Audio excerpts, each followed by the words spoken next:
If a firearm could choose its own gun oil, it couldn't choose a better lubricant than Ballistol. So smooth. So clean. Drinks it right on up without leaving that sticky buildup that some other gun oils do. Damn shame. Doesn't your firearm deserve the best? Ballistol, the gun's choice oil. Primer tested and trusted.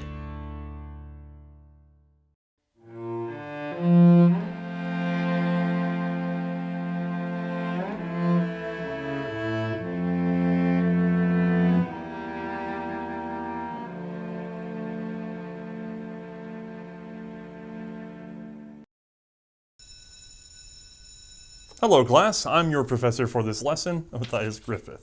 Today we'll be following up on our previous lesson concerning the Japanese Type 99 rifle. This time, however, we will see the Eastern Empire finally come around to the wonderful world of universal short rifles. Like this one, the Type 99, but a bit shorter. It actually sits in between the length of a rifle and a carbine, at least as was standard for the Japanese Army at the time of its adoption. Weighing in just over 8 pounds, or right at 3.7 kilograms on average, with an overall length of 44 inches, that's 112 centimeters, it carries 5 rounds in its flush staggered box magazine, which are loaded via stripper clip. These are, of course, the same then new 7.7mm cartridge, which had been adopted for the long rifle and descended from machine guns. Now recall from our last lesson, the demand for a large bore didn't necessarily come from any deficiencies of the original Type 38 rifles. These were old world long rifles chambering the 6.5 by 50mm cartridge. During the Russo-Japanese War, it was found that these were, compared to the Mosin Nagant, not quite as lethal, at least in a single round test.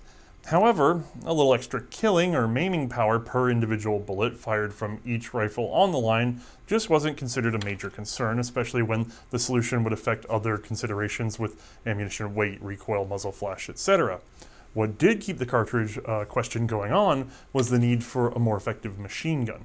Post-Great War, the Japanese Armed Forces took in the Lewis gun chambered in the .303 British Mark 7 cartridge. This proved more effective than their domestic 6.5mm. Now last time we briefly covered the decades-long evolution of .303 into a rimless 7.7mm domestic Japanese design. By the late 1930s, only rifles and carbines were left to be upgraded to the new pattern. While it was certainly possible to just rechamber the existing 6.5mm shoulder arms, development efforts were put towards additional features and simplification of manufacture. Again, all of this was covered in our previous lesson on the Type 99 long rifle, the resulting 7.7mm infantry rifle, which had about the same length as the previous Type 38. During the development of this new arm, attention was also given to replacing the existing carbines. Two were in service, the Type 38 and the Cavalry Type 44 with its folding bayonet. Both had the same overall length. Give or take a quarter inch, they came out at 38 inches or 97 centimeters. Two patterns of 7.7mm carbines were developed in 1938. These basically corresponded to the Type 38 and 44 that we see here. Carbine number 1 was based on the 44, and carbine number 2 was based on the 38. These images are of course not those of the test carbines, because those had some additional modification. Carbine number 1 received a recoil lug through the stock. Carbine number 2 actually had a spring system of some sort mounted into the butt plate. Both examples, however, failed testing. Accuracy was unacceptable and largely blamed on the heavy recoil, bright muzzle flash, and extremely loud report of, well, the new ammo in the little carbines. Attempting to throw that bigger cartridge wasn't so easy. And it was a fairly big change. The Type 38 was a Spitzer, or pointed bullet, adaptation from the previous Type 30 round nose.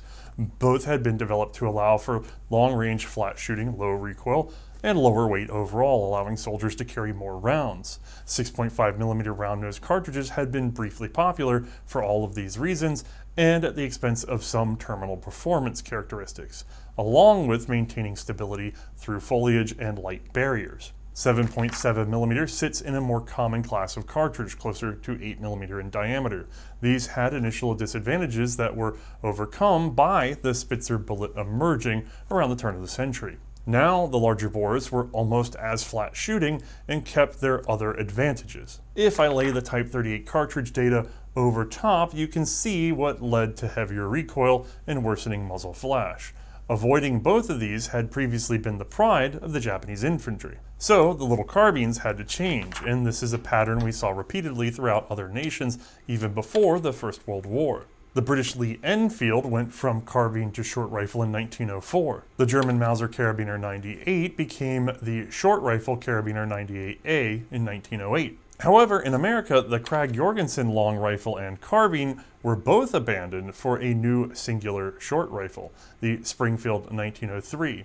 This, of course, is foreshadowing. While they had not come around to the idea of ditching the long rifle, they were unhappy with having two patterns of carbines, so the plan going forward for the Japanese army was for just one pattern of short rifles, something acceptable for both cavalry and the myriad of specialty troops who would also need something other than an infantry long rifle. The pattern selected was more like the Type 38 carbine in that it used a bayonet lug for a separate Type 30 bayonet. This was the single-edge sword-style bayonet with quillion, blade roughly 40 centimeters long, that had been adopted back in 1897. It had apparently proven satisfactory. In January of 1939, a longer experimental carbine was completed, side-slung, some 14 centimeters shorter than the infantry rifle. Testing at the Futsu Proving Grounds proved satisfactory. However, this gun was made by modifying the existing Type 38. Approval was given to produce an example from the emerging Type 99 long rifle, which arrived in May of 1939. Testing with these short rifles also revealed that overall accuracy was basically equal to the long rifle, though it did suffer from slightly increased recoil. That little hangup might be the only reason we even saw the Type 99 long rifle in full production, even though it was for such a short period. The Army Cavalry School took over testing, which led to changes in the shape of the butt plate in order to reduce perceived recoil. The lower barrel band with its side sling swivel was moved up slightly for better carry. Otherwise, it was all but unchanged, and a provisional standard was submitted in July of 1939. This was the Japanese calendar year of 2599, which is why it shares the same designation as the Type 99 long rifle. I happen to have a fairly early example of one of these finished short rifles right here. So let's get a closer look. All right, we have a shorter Type 99. Now let's look at the front first. We have a protected front sight, just like the long rifle. We have this same forward band with the same Type 30 bayonet lug and the same push button cleaning rod release. The rod itself is actually just about the same length. It nearly goes all the way down the barrel. And of course, with that threaded end right there, it would with the proper accessory. It's gonna click right back into place. That is excellent. If I move her on down, we're gonna see the same reinforced mid band with the now side set sling swivel, because the initial consideration for these was cavalry and then other auxiliary troops that would not carry the rifle over the shoulder. And then ultimately Japan would go to a universal short rifle, and side slung is the way to go in that department. This also has the monopod mount and a monopod, although in this case, once again, my senses detect a little bit of playing around. Let's get a closer look. The shape of the monopod is just a little bit off, and yeah, it fits where the wear lines are almost if I really press it in, but it doesn't quite rest there. So how did it leave that mark? And the tell, when we flip it over, is yeah, this rifle did come with a monopod that fit right there and made that mark. And then this one does not line up there, and instead is making its own newer mark right below it. This is probably a reproduction monopod that's been fitted to a rifle that did originally have one, but lost it somewhere along the way. Now, unlike the long rifle, we have a full-length upper handguard, goes all the way up to the forward band. And then if we bring this on back, we'll see a thicker section of handguard here, and a long, fuller like before, reinforcement lug, drain hole, yada yada. The rear sight is also extremely similar. Now, however, we're graduated only to 1,500 meters, and the shape is ever so slightly different. The wings are also slightly different from the previous rifle, Because that muzzle velocity has changed, therefore these dimensions have to change as well. From the long rifle, the action is the same. Unitized bottom, we have that hinged release of the butt or the floor plate, and then this one's a little stickier to put back in, so I have to lever it back. We have the same two-piece butt stock, although now, of course, it is set from the side. While the metal's a little rough, we can still make out our 99 type markings, our single gas vent hole, our Imperial Mon on top, and the rest of the action is exactly the same as the previous rifle, so no surprises there. Sliding dust cover, turn bolt safety with a notch, you get the idea. The butt plate is the same cup design, and because I forgot to mention it earlier on the sling swivel, there is a variant in the early construction of a larger oval swivel. That was back when the long rifle was considered infantry, and this was considered pretty much cavalry. That was designed for a quick detach sling, I can't speak today, that exited service fairly quickly and was replaced with this guy, or perhaps was consecutive with this guy. I don't have a lot of details. Now, as we saw, this is mechanically identical to the earlier Type 99 long rifle, which actually in turn is really working just like the old Type 38. Really, the big changes are in external details and, of course, the refinements to manufacture. All this is to really say that if you'd like to see how this firearm works, I really recommend going back to our previous lesson and reviewing your notes from that standpoint.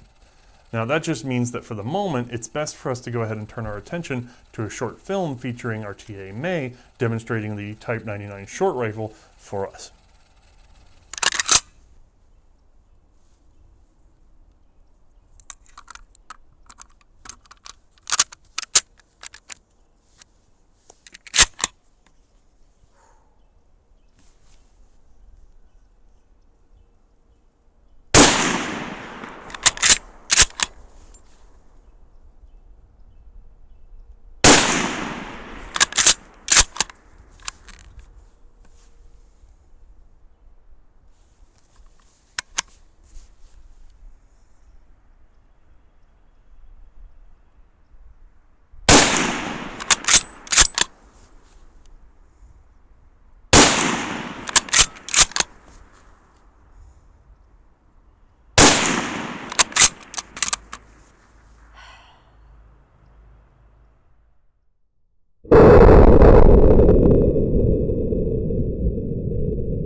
Kijiro Nambo tells us that a rifle must be beautiful, and I believe the Type 99 keeps to his standards.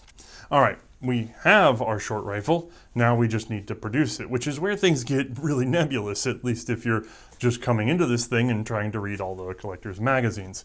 I'm going to do my best to go ahead and simplify the matter for all of you. Let's start by running down where these things were made.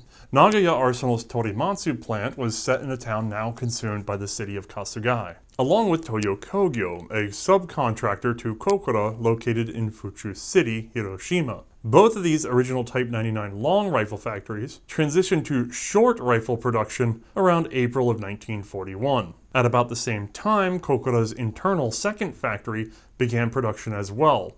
These days, the old castle town has been absorbed into Kitakyushu. It's estimated that in July of 1942, further manufacture began in Komae, Tokyo, under Tokyo Juki Kogyo, founded in 1938 as a conglomeration of machinery manufacturers to produce sewing machines. Subcontractor to Kokura at first, Tokyo Juki later produced under Nagoya. Mid to late 1943 saw output from two subcontractors in Osaka, Howa and Izawa, though there is some ambiguity on when the latter really got started.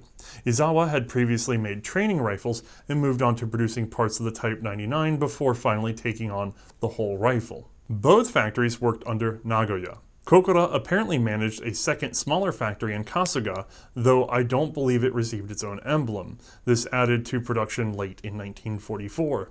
Leaving Japan, the Korean Jinsen factory located in Incheon switched from production of the Type 38 to the Type 99 roughly in early 1943, though they were often using parts shipped over from Kokura. And finally, the Hoten arsenal, established in Shenyang, Manchuria, managed limited production from around July 1944, though examples are very rare and data is in short supply. Now, each of these locations has their own emblem, as you've seen on the map. Some of these were standalone, like Nagoya's Torimatsu plant, Kokura's second factory, or as far as I know, its later Kasuga plant. Subcontractors, however, would have their symbol stamped to the right of the supervising facility. Jinsen in Korea, Hoten in Manchuria also had standalone markings. Serial numbers for the Type 99 were divided into 100,000 unit blocks, never to exceed 5 figures. This meant going from 0 to 99,999. Each time they hit the limit, the count was started over again, but was now marked with a sort of prefix, a single Japanese katakana alphabet character ahead of the serial. This alphabet, by the way, has traditionally been ordered along the lines of this Heian period poem titled Iroha, a perfect pangram and what ultimately became the alphabetical order of the Japanese phonetic alphabet. Right from the start of production, it seems sections of the sequential characters were reserved for each of the manufacturers. The first batch went to Nagoya, whereas Kokura began at the 20th character. Toyo Kogyo started at the 30th. Over time, however, this got a bit messier. If you read collectors' publications, they'll convert all of these katakana into numbers, then reference those numbers as series. The first Nagoya run, the one that has no prefix, is called the 0 or no series. I find this to be a bit confusing, especially because these numbers don't follow a chronology very well. There are several overlapping segments of the alphabetical order.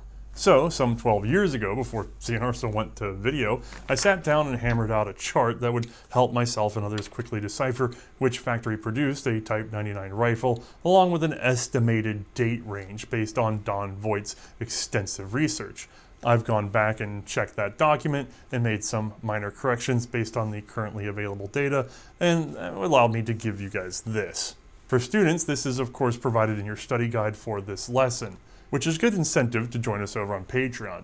It helps cut through the need for translation and overcomes the confusion of a few occasions where two manufacturers worked within one 100,000 unit serial block. Those of you familiar with history will realize the Type 99 rifle was one developed and released to a nation already at war. The Second Sino-Japanese War, latest in a series of conflicts in which the Japanese army was slowly devouring the Asian continent, had been active since 1937.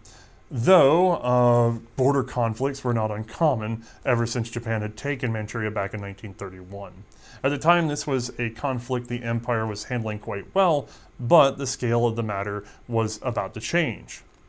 Choked of resources by the Western world, particularly oil, Japanese officials knew that they would need to seize the Dutch East Indies. Thankfully, much of the West was already distracted by another European war at the time. America was not yet involved, however, so plans were made for an aggressive but short campaign which would lead to a negotiated peace. That would leave the empire enough resources to continue to expand throughout Asia. On December 7th of 1941, the Japanese Navy attacked the U.S. forces stationed at Pearl Harbor, Hawaii. This corresponded with other pushes throughout the Dutch, British, and American-controlled Pacific.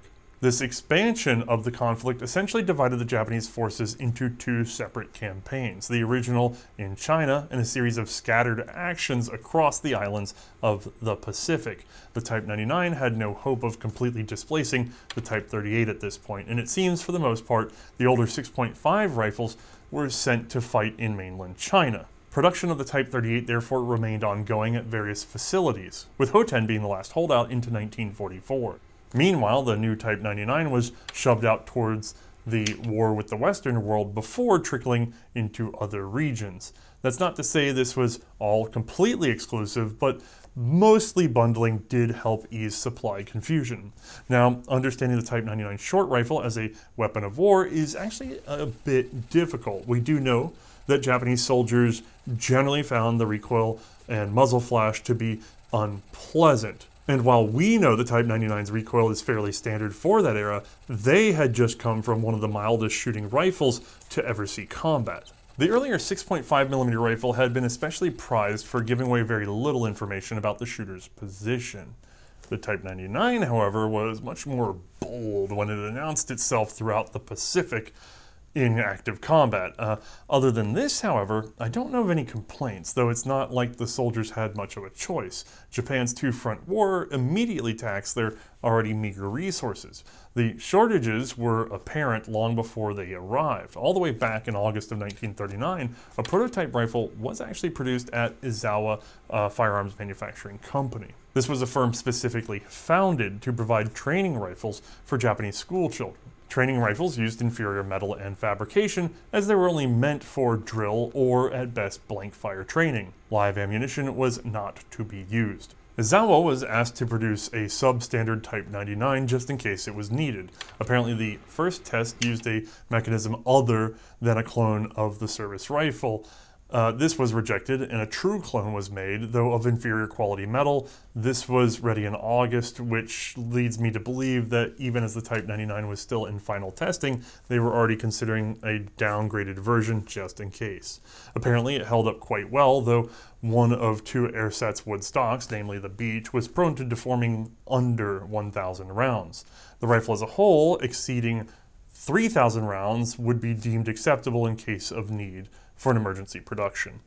I'm frankly unsure how much of this consideration was carried forward into actual production Type 99s, but I do consider it likely because that rifle did change. By the end of the war, shortages of material, skilled workers, and pressures to produce even faster stripped the Type 99 of just about all of its luxury options, most of its excess serviceability options, and by the end, some of its core functionality. The resulting loose pattern is what many American collectors call a last-ditch rifle. Unfortunately, that term has become rather broad, leading some to apply the moniker to various poorer quality training rifles, mistaken Chinese production pieces, and at least two unique variations of the Type 99 derivative emergency rifles, which we will hopefully cover in another lesson another time. What we are concerned with, however, today is the simplification of production of the standard Type 99 short rifle, a process present in every manufacturer, although, because there are so many, each change did not arrive at the same time, in the same order, or in some cases at all with specific factory. Old parts would occasionally resurface, perhaps decued before, but allowed now. And in some cases, factories differed slightly in how they implemented each change. If you'd like that much detail, I'd recommend the current Bible of Type 99 collecting, Don Voigt's The Japanese Type 99 Arisaka Rifle, which is built off of meticulous survey data, though, being from 2010, there have been some slight updates which can usually be found in more up-to-date issues of the Banzai Collector's Newsletter. So, while I won't trace each and every change to its exact factory and serial number, let's explore the changes in a general sense. The long cleaning rod was shortened and later simply threaded into place. This allowed the front band to be simplified 2 times over. Monopods were no longer fitted. Somewhat later, the lower band with monopod fittings was dropped entirely. The chromium plating on the bolt face was eliminated, but the barrel carried on for quite a while after. The dust covers were no longer fitted at all, though the cuts for them remained on the receivers for a very long time after. The oval bolt handle became a simple cylinder, and the ornately checkered safety knob was reduced to a simple square checkering. The floor plate was no longer polished, but left in the rough. The anti-aircraft wings were left off the rifles, and the latter was for a time shortened. The cupped butt plate was made more shallow, and about here the chromium bore disappeared from the rifle as well, and the Type 99 marking left off the receiver. Checkering of the safety was abandoned. Some have turned up polished, but that likely made them hard to use, so they were left in the welded rough condition. Stocks underwent various changes as well. Some examples include the drain holes disappearing, as did the fuller, that's the offhand grooves. In time, alternate woods and 3-piece stocks, where the section forward of the barrel band was separate, appeared. The rear sight became a simple fixed aperture. There would be several variations of these. The extractor was shortened, and the steel butt plate was eventually replaced with wood. Now about this point, we have pretty much what was recognized by the Japanese Army as a substitute Type 99. I believe it's more commonly called a wartime Type 99, a rifle that had wandered far enough from its original intent to become something worth naming.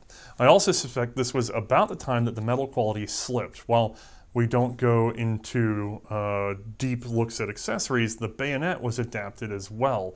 At first losing its quillion, that hook, and then seeing simplification of its scabbard to the point of being made of bamboo. The slings were also getting worse, going from leather to canvas, and then to a sort of woven cord, and eventually to just plain rope. Sling swivels also changed, reduced down to one screw at the rear. The front sight protectors were abandoned, as was the cleaning rod entirely. This came with an even simpler fixed front band. Weaker wood meant a larger recoil lug set through the stock. One variation was square, but most found will be round. Several variations of firing pin appear, and this is the only area where I actually see more time going into the manufacture. Previous external cuts are now broached internally. This suggests milder steel was in use, and maintaining strength was important. Soon the exterior finish of the barrel was abandoned and it was left in the rough. The receiver grooves for the dust cover were finally abandoned, and eventually so were the sling swivels, opting for a hole in the stock where a rope could be pulled through. Now I don't have a rifle quite that far gone here today, but I do have actually this guy right here, something that we could call a substitute or wartime Type 99. Just had to dig it out from under my desk. So let's get a closer look. What did they do to my boy? Oh boy. Let's dig in. Our front sight protector is gone. Fitted pin ground and ground rough. We still have a driftable front sight for adjustment though. Our front band no longer reinforced, although that went away slowly over time. And instead, you got it, pinned ground. Still fit the bayonet lug though. As we come forward, we can see that our barrel is very rough turned and not finished. No more polishing there. We have a half-length handguard, or if, and that does not go all the way up to the band. Our piece of wood underneath, well, this is actually a separate piece now, not from the entire stock, but rather a little portion here, making this a three-piece stock that is held together by these two bands and the pins, and it's fairly roughly finished. And that lovely lacquer urushi that was on the earlier long rifle and on the earlier short rifle is gone. Now, if I move this back, we still have a reinforced midband, but as you can see, it's barely concentric because it was slapped together. And if I flip it over, you can see, yeah, there's a weld right there. We're rocking and rolling. Our slide swivel is, yep, part of that pinned assembly. Just folds up over, and you can just see how crudely done that is, or rather crudely finished. The rear sight is nothing you can talk about from this angle. I'm gonna have to turn it on its side. From here, I'll have to tell you that that's an aperture. Getting the angle just right is a little bit tricky. Let's see. Can you make it out there?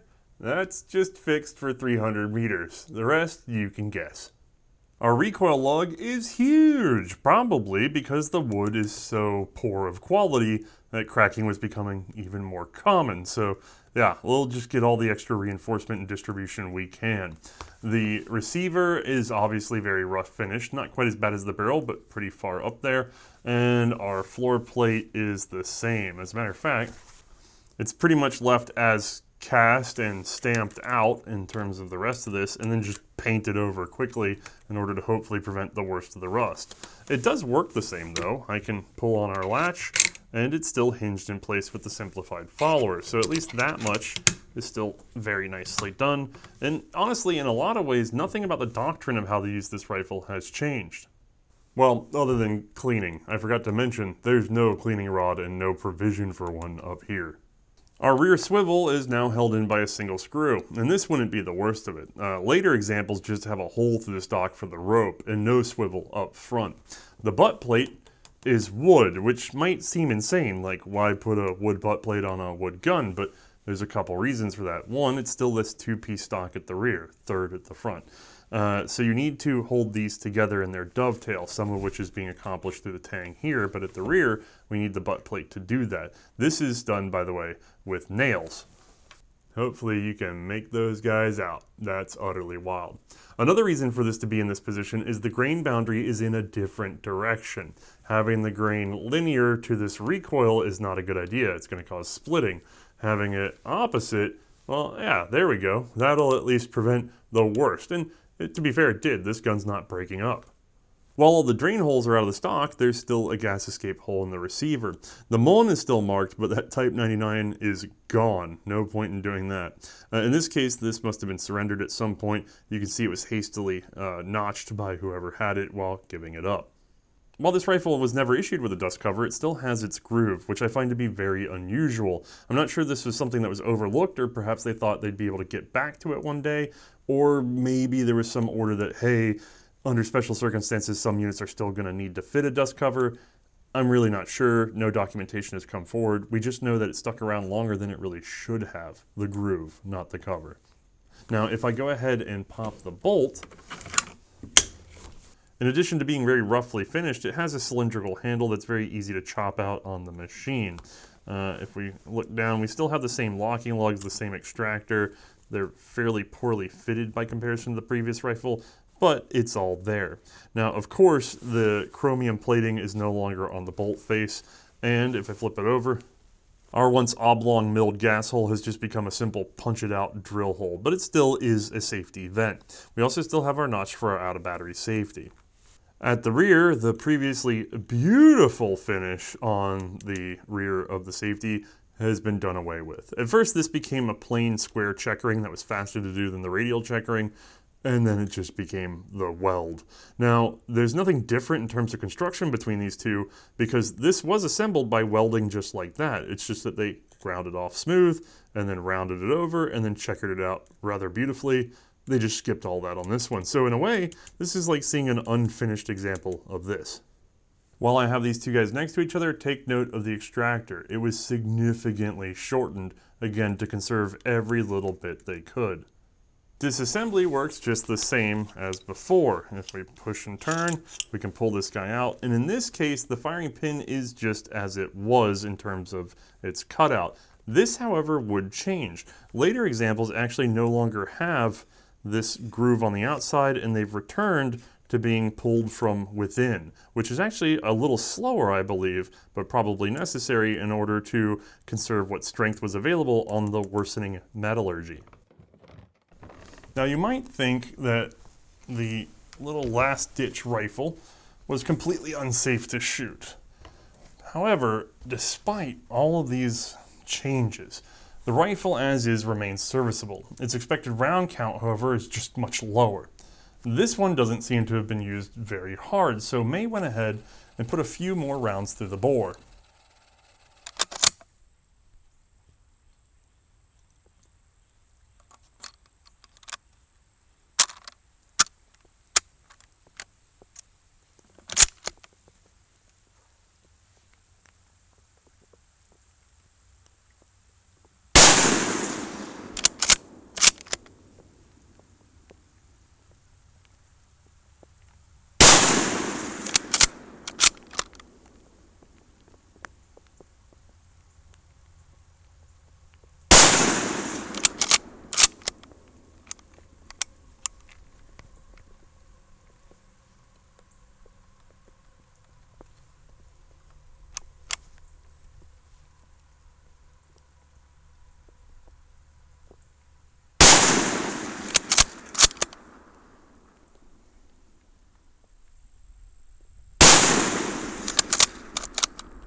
Now, while this wasn't beautiful, it does seem to have worked fine enough.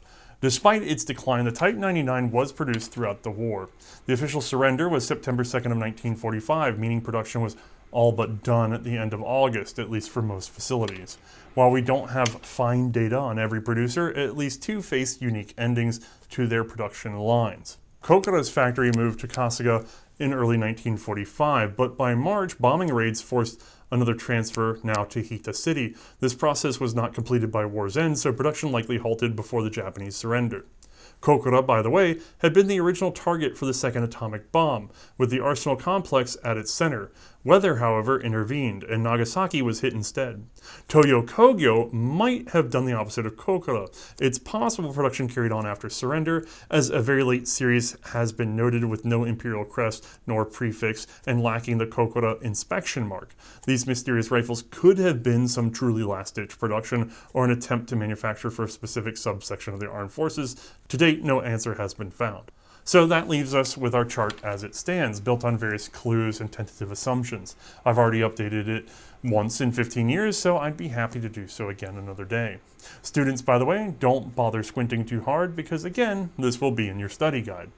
Now, while hard documents are lacking, collectors' surveys organized by Don Voigt have generated an estimated total production for the Type 99. For the intended version of the short rifle, roughly 1.1 million units were likely completed.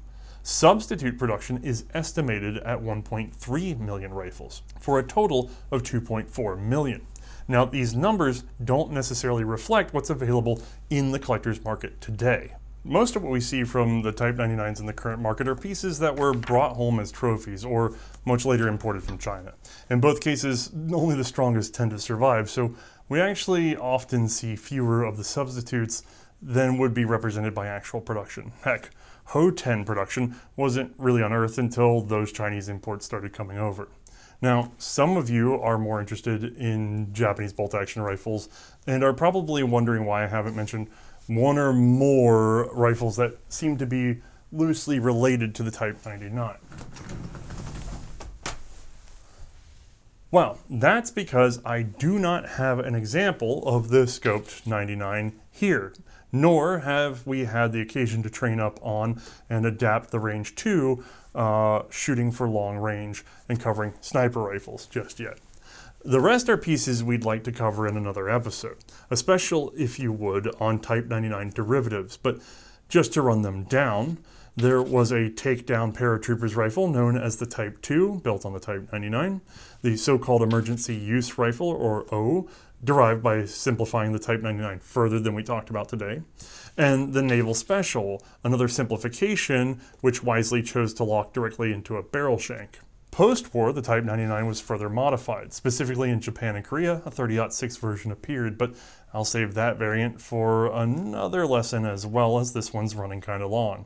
Instead, we'll wrap up with some thoughts from Iwashita. Unfortunately, the father of the Type 99 had not really been involved in any of the changes that led to the substitute rifle. He had been put to work on other tasks and wouldn't return to rifles until 1955. Assigned as an advisor to the Self-Defense Forces Staff Office, he was asked to help review the continued serviceability of those Type 99s remaining in Japanese service. He wasn't much upset about the external changes, but decried the loss of interchangeability of parts, the poor hardening of key components, and the constant stream of changes. He also seemed particularly saddened to have lost the ladder sight and the anti-aircraft sights. Most of these changes, by the way, are credited to Colonel Namio Tatsumi, who has in the past written on various factors around simplifying the service rifle. I can't guarantee he chose every change, because, as we saw, there were various ones rolled out over time. By his own account, he was ordered to make these changes in order to achieve enough production to meet demand. There was no other choice but to adapt. Alright, with all of this covered, let's turn things over to May for her impressions of the best and the worst of the Type 99 short rifle. Alright, we've made room for May. Hello. And we have the short Type 99. That we which do. is distinctly different from the long one that we had last time. It is shorter. The name does carry. Let me go ahead and hand you this rifle. Okay. Now, coming from the Type 99 long, what do you notice? Shorter. Is there anything else that you notice? Okay. Well, obviously because it's shorter, the sights are closer together, which kind of good, but also still the aperture is still further forward. Kind of not that great. Good on you for noticing that sight radius. I hadn't even considered that. The fact that it's shorter, the sight radius would be different. No, I just didn't consider it. I know that shorter, you know what, the funny thing is after we're done, you know what I'm going to be doing?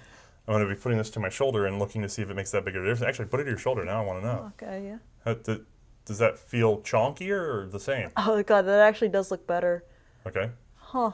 It shouldn't, you shouldn't? think, but... Because the longer sight radius should help with... Yeah, it should. That doesn't make any sense. Well, remember, short sight radiuses are good I'm for... backwards. Shorter sight radiuses are good for acquisition. Longer sight radiuses are good for precision. Oh, yeah. Okay, I see it. No, you're right. This one would be better for actual precision. I could see this. Okay. But that one is, it's so clear. The front sight is so clear by comparison that I'm able to locate it faster. Now, the barleycorn appears to be slightly smaller. Do you want to take a look? Here, you've got them both. Yes, the barleycorn is... Look at that one. Oh, no, I know. Oh, I okay. can tell. I can visually see. My prescription's quite good. And I imagine that's because they needed it to fit in the circle still. I guess so, but no, that is impressively smaller, yet still very clear. Very well done. I mean, other than essentially the length and the weight obviously being different and the sight radius being shorter, arguably from looks, I can't really tell there's that much of a difference between this and the long rifle. Now, when we were doing all our World War I series, you said that you preferred shorter rifles. So In general, I do, yes. do you like the length of this compared to the long rifle? Absolutely. No question on that one. Simply because I'm just able to carry this one around a lot easier. In general, this won't fatigue anyone, let alone just me, as quickly, which is quite nice. And is there really a need for the length, depending on what I'm using it for in its actual historical use? No, especially not with a Type 30 bayonet, which is already huge. Right. Can you imagine a Type 30 bayonet off of this thing? I mean, we're in LaBelle territory. It does seem a bit far. So, okay. You go to shoot it. I imagine this has the exact same action. It has the exact same trigger and everything else. Loading pretty much the same as well. The only thing I noticed, and it's this specific example that I noticed it. The trigger should have been better. But unfortunately, it's very gummy. It seems like the spring in there has gone slack some, and as a result, the pull through on it is not clean. Yeah, the trigger return spring on this is sluggish at best. It almost feels as if it's a single stage only because it just doesn't. The stack on it is quite poor. Yeah, take-up has nothing. The stack feels a little odd. There's a fair bit of weight to it still. I'm not a fan of this one. I know this is this example, though, because I have handled others in the past, and it did not feel like that. Now, I will say, eliminating the variables, clean break. It does have it does have a clean break. You are correct on that, yeah. It's just everything else about it, the feedback is terrible. But this is a one rifle case. It's not all Type 99s. Clearly, this one has a slacking return spring on the trigger, which is something we probably should have just gone ahead and replaced from another rifle while filming, but that's a lot to do, and then if you forget it, then you've swapped springs on somebody's gun. True. So, but with that in mind, missing anything else? Yeah, recoil. That's going to be another. Oh, you're not wrong. Recoil. Yeah, no, recoil is definitely stouter on this one, simply because of the reduced weight and length in general. Everything basically would cause it to essentially impact me more. Was it enough that you would call it severe? No, not severe, but still substantial. Like I said, that's a pretty thick meat sauce there. Okay. Any worse or better than a contemporary rifle, though? Springfield 1903, short magazine Lee Actually, Enfield. pretty comparable to Springfield 1903, I would say. You think it was that aggressive? I find it to be a little bit milder, but... It has been quite some time since I've shot one, but honestly, I would say it's pretty comparable to that one. That's a good point. Okay. All right, so that's our good one. This is an early Type 99 short rifle. Not the earliest, but early. We have a much later one that we could call a wartime or a, my brain just substitute standard. A lot of Japanese writing actually tends to call these wartime. And this one was from our friend Tom, wasn't it? Yes. Tom lent this over to us so that we could get this lesson done. And what's your immediate impression of what many collectors call a last-ditch Type 99? Very rough. The stock feel. Where is that beautiful lacquer that's on the Arisakas that's smooth and just feels wonderful to the touch? This one is completely unpolished. It's super sad. Is the wood different? It's lighter. Okay. It's more porous, that's for sure, too. You can feel the pores of the wood. Yeah, that's not fantastic. Also, we're now gone with a rudimentary rear sight, which is not anything I'm used to on Arisakas either. But it's crude, but you know what? It's pretty straightforward. Now, you said the bad word twice, just so you know. What'd I say? Arisaka. Nando. I am on a campaign. You are This correct. is Kijiro You are on a Nambu's rifle. campaign. Eventually I'll learn the lesson. So before you start talking down the sights, just in terms of handling, your handguard is now half length. Yep. So your bayonet fighting is. You've lost your monopod. Correct. Doubt you missed it very much. You've lost your front sight protectors. Everything about this. Does it inspire confidence? Does it feel like a safe, reliable military rifle? No, if anything, it kind of feels like this is, oh no, we need some Carcanos out right now to save us. That's true, but actually the Carcanos in their worst case never got as rough as this. I guess that's fair. And as much as people tease about them, they are fairly strong rifles. They're just economy rifles. This, to me, feels like end of war Germany.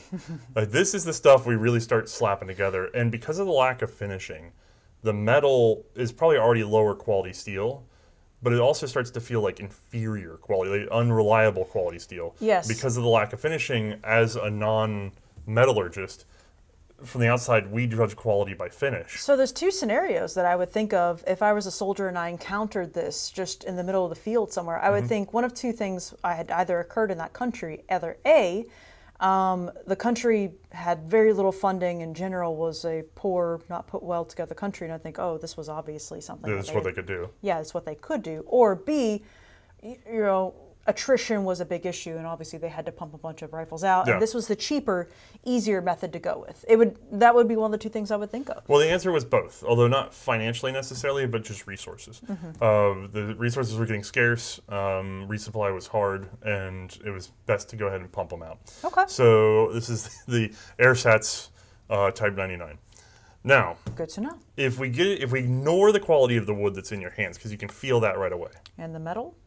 You can't really feel the metal. Well, you can feel just it's rough. the weird shape, and I guess Oh, the your fact that plum I is can, gone? I You can, missed your plum? I missed my plum. This is unusual, I will say, for a shape. And you missed your dust cover too?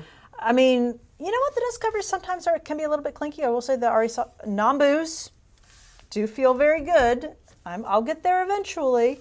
But no, you can also feel just the, I guess, rings on the metal as well. Yeah, from being turned. Yeah, where it's clear this was done in haste. I do miss all of that. That being said, yeah, you can feel it. It's very rough for actually operating the action. Yeah, there's no polish. It's just chatter and machining and no polishing. Yeah, it's grindy. It's not great. So you load it up. You feel the bolt grind. You feel your cylindrical bolt instead of your beautiful, what did you call it? Cherry tomato? Cherry tomato, yes. All right. I understand plum, but that is a cherry tomato, gentlemen. Your confidence is sinking. It is slowly. You rack one in and you get it on your shoulder. Yep. You see your rudimentary sight. It works. Can't argue with that. I have a weird challenge to you. Aperture with barleycorn. Once the bolt is closed and it's on your shoulder and you're pointing the sights. Okay. It's closed on my shoulder. Can you really tell the difference between that and the normal one? Don't say that, because kind of not really. What do you mean? I mean, if I was looking at shape to shape, Right. ignoring that this one in particular actually has protectors for the front sight, it's kind of very similar in just general round shape to barleycorn shape. However, if I'm actually looking at the sight for the detail, yes, no, it is quite easy to spot that I am just looking at a shelf with a hole drilled through it that I could do with If you're trying to shoot in a combat situation, is there any distinct difference between either of these when you're just using the zeroed position? Probably not. I mean, I think my grouping on them was quite comparable as well. Now, the smoothness of the bolt, the fact that it has that sort of ruggedness to it. If you're in a hurry in a combat situation, adrenaline will certainly help me push through it, but I will notice that it's not as easy to work through, I guess, for longer periods. Right. And then let's talk about actually pulling the trigger. That was surprising because coming off of the short rifle here, I almost expected the trigger to be worse, and no, this was actually a good trigger. It's the best out of all the Type 99s we shot. It's amazing. The take-up is practically nothing there. You obviously hit a cliff wall, and the brake is very clean. Very clean. It's a heavy, but there's barely any travel right there at the very end. So that's that for that creep. That's fantastic. This one probably would shoot the same if it weren't for that slack spring. Right. And then We should put this one in that one. our long rifle shoots well, but there's a lot of stack. It feels heavy For whatever reason, this trigger, nowhere near comparable to a K31 or anything like that, but this feels like a middle-of-the-road Mauser 98 to me, which is what they're supposed to be. It's a very similar system. Yeah, you're not wrong. For the action, not the whole thing, but the triggers. So it's supposed to feel a lot like Mauser. This one does. And so, weirdly, the worst one, with the least polish, had the best trigger. Go figure. Now, very unusual. An explanation for that could be found in the fact that because of the lower quality metals, it may have polished itself after being shot a few times. That's quite possible. So who knows? It's in the sweet zone for whenever it is then. Yeah. Now, it went bang. And it burst into flames. You trapped shrapnel in the eye. Oh, yes, clearly. No, it functioned just fine. It ran pretty comparably to regular Arisakas in terms of the recoil. Nambus. I hope you all in the classroom are keeping up. You can shout it out anytime I understand. I'll get there one day. You're too old, lady. The gray doesn't help. Yeah. But I honestly can't say I felt too much of a difference there in terms of recoil. Once it starts shooting, it shoots like the other one. Yeah. Which I think is a testament to the engineers that were involved because, yes, did it stand the test of time? No. It had a much lower round count before these would DQ out because it doesn't have a chrome barrel, and it probably doesn't even have a barrel made out of good enough steel to begin with. But I would doubt that. Inside of 3,000 rounds, inside of an emergency, if you're trained on that, this is going to handle just fine. Oh, yes. You'll no matter what, if you're going from that to this, you're certainly going to have very similar teachings. I mean, you've lost the monopod, but are you really going to use a monopod with this they had one? already ditched that way early in the series on these. Right. So I'm going to tell you, I think this was a home run. Yeah. Which even the creators... For what it is. The creator was disenfranchised by this thing. But that makes sense. He designed a beautiful rifle. Or rather, reworked a beautiful rifle, I guess we should say. Give credit to Nambu. I keep waiting for him to slip up and say Arisaka, and he's just not going to. He's going to get it perfect. Collectors still call him that, but I disagree. Okay. I think they did a great job of what they were trying to do in a very bad situation. I agree. It worked. The material problems that Japan had that ultimately meant that they lost that war had almost nothing to do with the quality of their rifles, even in this state. I don't know that a single battle you'd be hard-pressed to find 3 lives that were lost because this rifle was worse than that rifle right there. Now, you could make arguments about either of these rifles going up against something like a semi-automatic, but that's a whole other story. So within the bounds of reality, I think that this worked out just fine. Oh, I agree. I would absolutely concur with that. Now, would you like to shoot 1,000 rounds through it? Absolutely not, because I don't think it will stand that test of time. That's true. It's actually hard to establish exactly where this would fail. It seems like they did give enough attention to the receiver and the locking lugs to be fairly reliable. And the system itself, as we've kind of covered, is built to deal with gas failures. So out of all the guns that I would shoot air sets, this one is pretty high. And like I said earlier, even stuff like the welding at the back of the safety cap was already extant. It already was part of the design of the rifle. It's just that they used to go back and polish it up and checker it so it looked nice. I never even noticed that. The welding? Yes, no. It's just now set on you? Yeah. Yeah. Beautiful. To be fair, that one's made the exact same way. It's a welded construction. It looks so beautiful, though, by comparison. It got turned and polished, and then it was checkered out in a radial pattern. It was very nice. So, yeah, you shot the rifle and everything, and it didn't matter to you. Somehow it did not occur to me, because it worked. It functioned. It functioned like a Nambu should. Okay. Before I let you guys go, I just want to make sure I say special thanks to my buddy Tom. Yes, thank you, Tom. And then there's a number of assets that are in this episode that were backed up by support from our friend Kevin. And then there's going to be more announcements at the end. But I did want to make sure I thanked Lock, Stock, and Barrel again for the loan of the Type 99 Long. Yes, thank you. That's how we could even start this entire 99 series. Yes, without the Long, we would have missed a pretty big element in this story. So yes. We really appreciate them loaning that over to us. And if you guys could go ahead and send them some thanks from us, we would really appreciate that. We appreciate their help, yes. All right, I think that's got us covered. I believe so. So, time for you all to get out of here. Bye, everybody. Have a good one.